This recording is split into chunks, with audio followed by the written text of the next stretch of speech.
Hello दोस्तों हिमाचल प्रदेश के पटवारी exam के लिए मैथ्स के क्वेश्चंस हम आपके साथ डिस्कस कर रहे हैं। इससे पहले हमने 2 पार्ट्स कर लिए हैं। आज पार्ट नंबर 3 करेंगे और कुछ और इम्पोर्टेंट क्वेश्चंस आपके साथ डिस्कस करेंगे। तो स्टार्ट करते हैं क्वेश्चन नंबर 1 से। इसमें बोला एक परीक्षा में 94% विद्यार्थी पास हुए और 114 फेल हुए। कुल कितने विद्यार्थी परीक्षा में बैठे थे? अब देखो 94% स्टूडेंट क्या हुए, पास हुए। तो इसका मतलब जो बचे हुए 6% हैं वो क्या हुए होंगे, वो फेल हुए होंगे। और एक्चुअल में फेल कितने हुए हैं? 114। तो इसका मतलब ये 6% की वैल्यू कितनी आ जाएगी? 114 आ जाएगी। 1% की वैल्यू यहाँ से निकाल सकते हो आप, कितनी आ जाएगी? 114/6 19। और 100% की वैल्यू क्या देगी आपको? टोटल नंबर ऑफ स्टूडेंट, कुल विद्यार्थी। तो अगर 1% की वैल्यू 19 है तो 100% की वैल्यू 19 गुना 100 1900।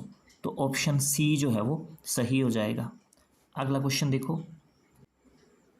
इस क्वेश्चन में बोला है ईशान ने 35,645 रुपये में बाइक खरीदी और 24,355 में टेलीविज़न खरीदा तथा बचे हुए 20% उसके पास नकद थे।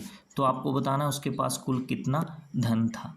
अब देखो 35,645 रुपये की उसने बाइक खरीद ली, 24,355 रुपये में उसने टेलीविज़न खरीद लिया, तो कुल कितने पैसे खर्च कर दिए उसने? तो इन दोनों को आप प्लस कर लो। तो इन दोनों को प्लस करोगे तो कितना आएगा? 60,000। तो 60,000 उसने खर्च कर दिए हैं। बचे कितने उसके पास? 20% बचे हैं। तो इसका मतलब 80% उसने क्या कर दिए? खर्च कर दिए। तो 80% उसने खर्च किए और एक्चुअल में कितने खर्च किए? 60,000 रुपये। तो 80% की वैल्यू 60,000 रुपये के इक्वल 1% की वैल्यू यहाँ से निकाल लोगे आप, कितनी आ जाएगी? 60,000 डिवाइड बाई 80।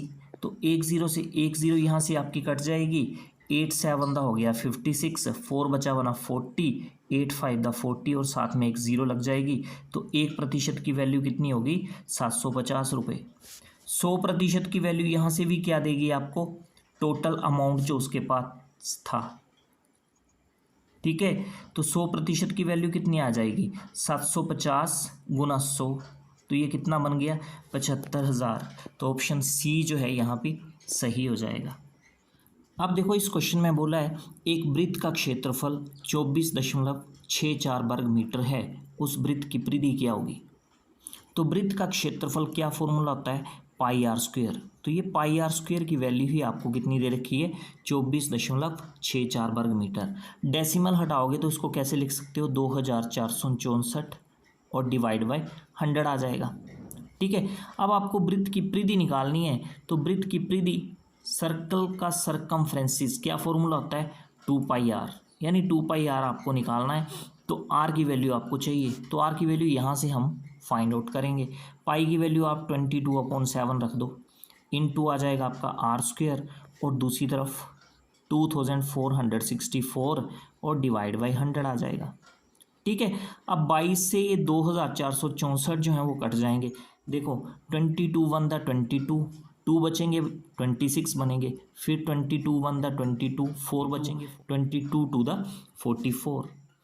अब लेफ्ट साइड में ये डिनोमिनेटर में जो 7 है इसको आप राइट साइड में ले जाओगे तो ये 112 के साथ क्या हो जाएगा? मल्टीप्लाई हो जाएगा। तो ये आ जाएगा 112 इंटू 7 अपॉन में आ जाएगा आपका 100। अब क्या करोगे? स्क्वायर हटाओगे आप लेफ्ट साइड का तो दूसरी तरफ लग जाएगा स्क्वायर रूट। अब देखो 112 को आप लिख सकते हो 16 इंटू 7 और एक 7 पहले से है और डिवाइड बाई 100 आ जाएगा और होल स्क्वायर रूट आ जाएगा। ठीक है, 16 का स्क्वायर रूट हो गया आपका 4 और 7 का पेयर बन रहा उसमें से एक 7 बार आ जाएगा। तो 4 इंटू 7 कितना हो जाएगा? 28 और 100 का स्क्वायर रूट आ जाएगा 10। तो 28/10 का आ गया आपका रेडियस। तो अब आप सरकमफ्रेंसिस यानी 2πr की वैल्यू निकाल सकते हो। तो 2 इंटू पाई की वैल्यू फिर से 22/7 आ जाएगी और r की वैल्यू तो आपने निकाल ही ली है 28/10। तो 7 से 28 कटेगा, यहाँ 4 आ जाएगा। न्यूमरेटर कितना बन जाएगा आपका? 22 को 2 से मल्टीप्लाई करोगे तो 44 और 44 को 4 से मल्टीप्लाई करोगे तो 176 और डिनोमिनेटर में 10। तो इसको डेसिमल में चेंज कर लो तो कितना आएगा 17.6 सेंटीमीटर। तो ये सरकमफ्रेंसिस आ जाएगा, ऑप्शन सी जो है वो सही हो जाएगा। अगला क्वेश्चन देखो, इस क्वेश्चन में बोला है रमेश ने 38,000 रुपये लगाकर एक व्यापार शुरू किया और 5 महीने के बाद श्याम ने 55,000 रुपये की राशि लगाकर उसमें शामिल हो गया वो। तो वर्ष के अंत में उनको 22,000 रुपये का लाभ हुआ। तो रमेश तथा श्याम के लाभ के बीच में जो अंतर है ना वो आपको निकालना है।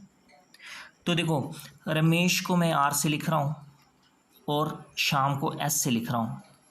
अब रमेश और श्याम ने जो पैसे लगाए ना वो हमें रेशो में कन्वर्ट करने हैं। कैसे कन्वर्ट करने हैं? रमेश ने कितने पैसे लगाए?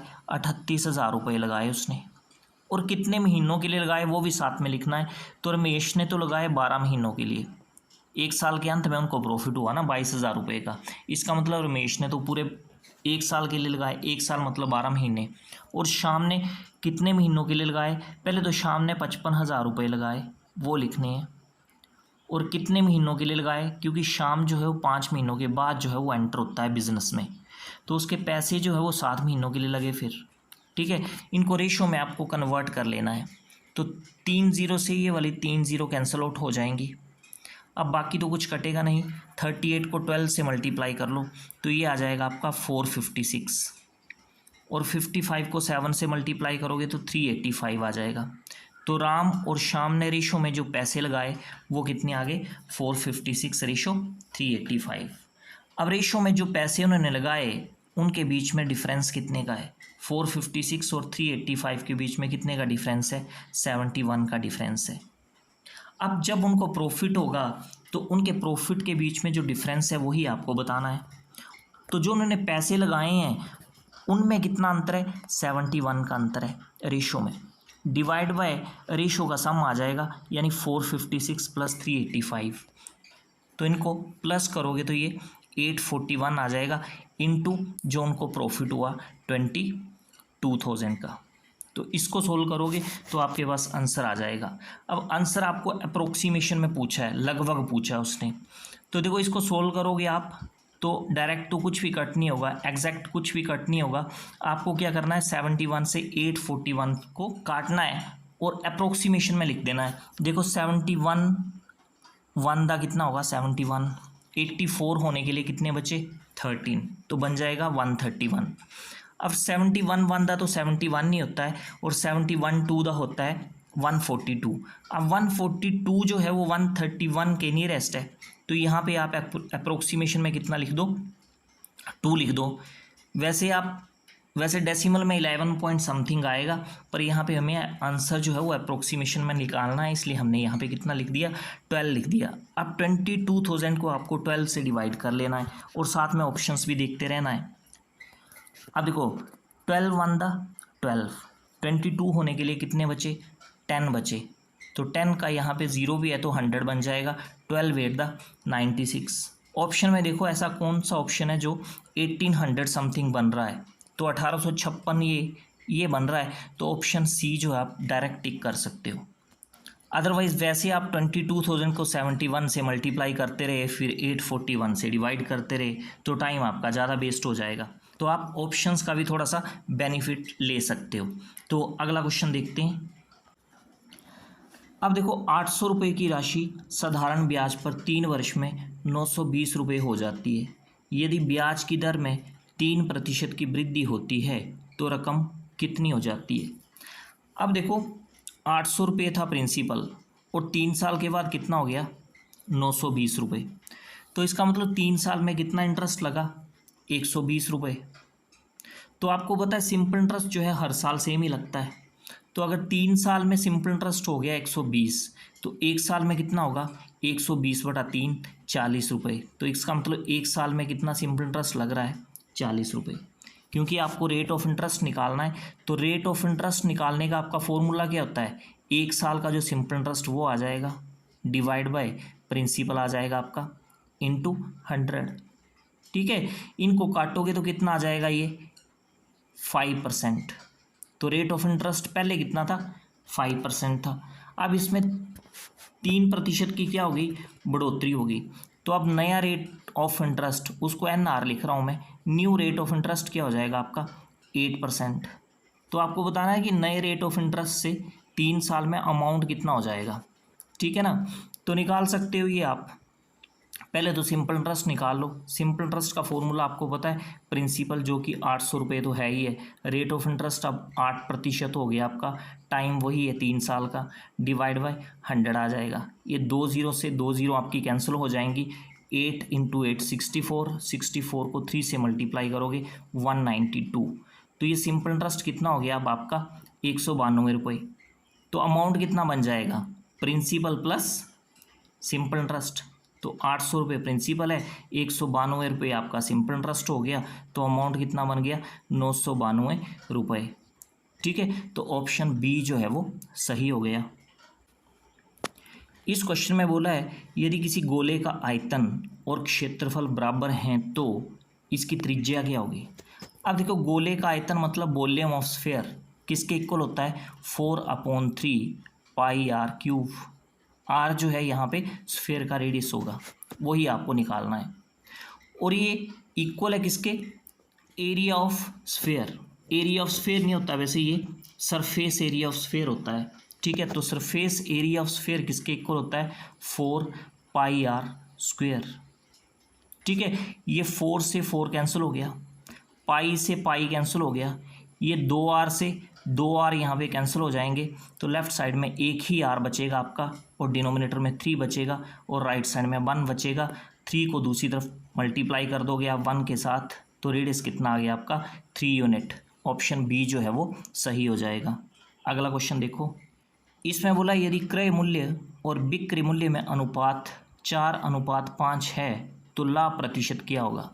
तो क्रय मूल्य यानी कॉस्ट प्राइस और बिक्री मूल्य यानी सेलिंग प्राइस, तो इनकी रेशो आपको दे रखी है कितनी, 4:5।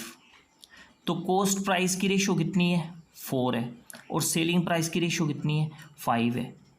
तो सेलिंग प्राइस ज़्यादा है आपका, तो अगर सेलिंग प्राइस ज़्यादा है तो प्रॉफिट होगा, तो प्रॉफिट कितना होगा 5 - 4, 1 का प्रॉफिट हो गया रेशो में।